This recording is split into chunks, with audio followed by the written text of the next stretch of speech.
நல்லா இருக்கீங்களா? நல்லா இருக்கு. நீங்க தான் ஃபோன் பண்ணதாக்கா? ஆமாங்க. பேருக்கா? என் பேர் விண்ணரசிங்க. பாப்பா பேரு நேத்ரா.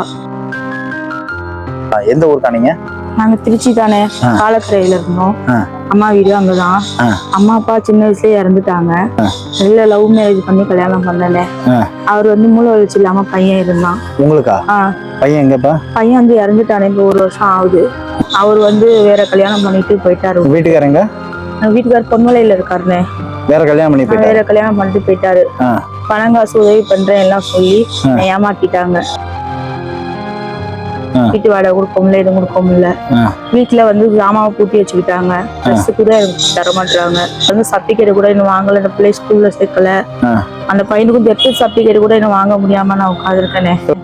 ரொம்ப நான் கஷ்டப்பட்டு இருக்கேன். ரோட்ல சாப்பாடு கொடுக்கறத வாங்கி நானும் எங்க பாப்பாவும் சாப்பிட்டு இருக்கோம். இந்த பிள்ளைக்கு அதுவும் சேர மாட்டேங்குது. அதனால லூஸ் மோஷன் போய் ரொம்ப முடியாம ஆயிடுச்சு ஹாஸ்பிட்டலுக்கு. ஆமாங்கண்ணே. மட்டும் எனக்கு எப்படியாவது வாங்கி நான் வேலைக்கு கூட ஏதாவது ஒண்ணு போய்க்குவேன். இந்த பொண்ணை விட்டுட்டு வேலைக்கு போலான்னு இந்த பாத்துக்கவும் ஆள் இல்ல. பிள்ளைக்கு பால் செலவுக்கு ஏதாவது போறவங்க யாராவது கொடுப்பாங்க. பிச்சை போடுற மாதிரி பிச்சை தான் எடுத்துக்கிட்டு இருக்கோம். இவ்வளவு எப்படி நீங்க விட்டுட்டு வேலைக்கு போவீங்க? ஸ்கூல்ல போய் சேர்த்தோம்னா அவங்க கொஞ்சம் ட்ரைனிங் கொடுப்பாங்க. எதுவுமே இன்னும் ஸ்கூல்ல கட்டணும் பால்வாடி கூட விட்டது இல்லையே. வீட்டு வந்து காலைல விட்டோம்னா கொஞ்சம் சாயந்தரம் வந்து தூக்கிடுமே. ஏதோ வேலைக்கு இந்த சர்டிபிகேட்டுக்கு மட்டும் கொஞ்சம் ரெடி பண்ணி கொடுக்கணும். அந்த பாப்பாவுக்கு ஃபிக்ஸ் வேற வந்துகிட்டே இருக்கும். ஃபிக்ஸ் வருதுண்ணே. ஐயோ, இங்க பாருங்க, உங்களுக்கு இப்ப பாப்பாவுக்கு சர்டிபிகேட் வாங்கினாதான் நீங்க அடுத்த கட்ட வேலைக்கு நீங்க போக முடியும். இந்த மாதிரி அப்ளை பண்றது எல்லாமே நானே உதவி பண்றேன் உங்களுக்கு. சரியா? காசு கூட இல்லைண்ணே. இங்க எல்லாம் வாட்ச்மேன்ல இருந்து எல்லாம் செக்யூரிட்டி எல்லாம் துரத்துறாங்க. எதுவுமே பண்ண முடியல. பக்கத்துல பொம்பளை பிள்ளைய வச்சு படுக்கவும் முடியல. ஒருத்தர் தாள நோன்றான், கைய நோன்றான். அழாதீங்க, நீங்க சொல்றது பிள்ளைக்காக கொஞ்சம் அப்ப அழாத. ஏன் அழுகுற? பாரு, நீங்க அழாதீங்க. நீங்க அழுகுற பார்த்து பாப்பா அழுகுது. நீங்க முதல்ல இங்க இருக்க கூடாது. இங்க இருந்தீங்கன்னா அது ஆபத்து தான். நீங்க முதல்ல பாப்பாவை ஸ்கூல்ல சேர்க்கறதுக்கு இப்ப அழக்கூடாது. செல்லம் அழக்கூடாது. உனக்கு ஸ்கூலுக்கு எல்லாம் ரெடி பண்ணிடலாம். சரியா?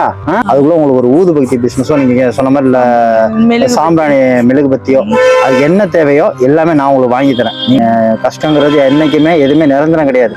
எல்லாமே கடந்து போறதுதான் மனுஷனோட வாழ்க்கை. பிள்ளைக்கு நீங்க ஒரு ஆள் தான், உங்களுக்கு அவதான், வேற யாருமே கிடையாதுங்கிறீங்க. அதனால அடுத்த கட்ட நடவடிக்கை இதுக்கு என்ன செய்யணுமோ அதை செய்யணும். சரியா? இதுல பணம் இருக்கு. சரியா? இந்த பணம் வந்து உங்க சர்டிபிகேட், பாப்பாவோட சர்டிபிகேட் வாங்குறதுக்கு, நீங்க அப்ளை பண்றதுக்கு எல்லாத்துக்கும் இருக்கு. அவளுக்கு எதுவுமே இல்லாம நீங்க பண்ணீங்கன்னா அது கஷ்டம் தான்.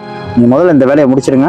அடுத்து நம்ம நேரா போய் இந்த தொழிலுக்குள்ள ஏற்பாடு பண்ணிட்டு உங்களுக்கு ஒரு வேலைக்கு ரெடி பண்ணிட்டு அவளை பால்வாடியில சேர்க்கிற உள்ள வேலையை பண்ணுவோம்.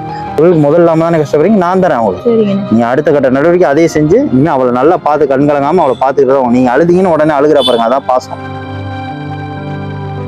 அந்த பிள்ளை கஷ்டம் இல்லாம வளரணும். இந்த வயசுல அதுக்கு என்ன கஷ்டம்? இவ்வளவு கஷ்டங்கள் இருக்கக்கூடாது. நீங்க நல்லா இருப்பீங்கண்ணே. எனக்கு நீங்க நல்லா இருக்கணும், அவ்வளவுதான். என் பிள்ளைங்க நீங்க நல்லபடியா பார்த்து உங்களால படிச்சு முன்னேறணும்ண்ணே. கண்டிப்பா படிக்க வச்சாலும் எல்லாம் செஞ்சாலாம். சரியா? தைரியமா இருங்க, பாத்துக்கோங்க. சரிக்கா, போயிட்டு வரட்டுமா? சரிங்க. பாய். பாய் சொல்லிடுமாமா. மிக்சரா? மிக்சர் வேணுமா?